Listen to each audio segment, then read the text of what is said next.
Nama ama kudhanii Hayyee. cinaan rafinii jan Hayyee. nama dhidhiita. Maal nama dhiita? Okay. Gangalachaa bula halkan haatinii fi abbaan uccumarra dhoorkanii je. Nama ama diidamii immoo qoonqoo wajjin nyaatiniiya. Waqtii san silaatti qalanii nyaachisan. Qoonqoon maata. Nama ama soddomii immoo barlama wajjin kaayyatiniiya. Bakka dhalaan jiru malee quban qabu.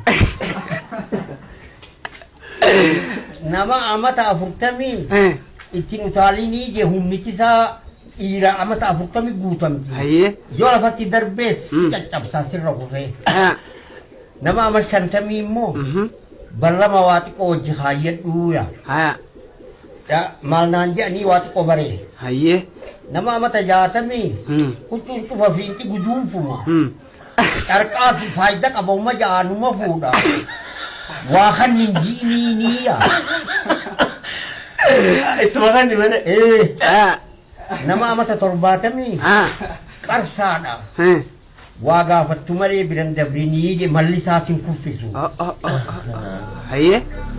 Okay. Nama amata saddeettamii immoo hiyyeessa. Hojaartiin jalaa duute faa.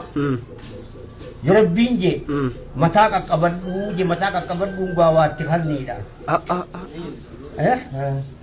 Mataa qaqqabadhuu je siifiin oofa. Egaa maashaallah. Lakkii sii oofi jettu siifiin oofa. Rakkoon gobra koon gobra ci daawwitu Nama sarara. amata saddeettamii hojaartiin jalaa duute. Hayyee. Sigaltee yorobbi je hiyyeessaa waatti kanni je.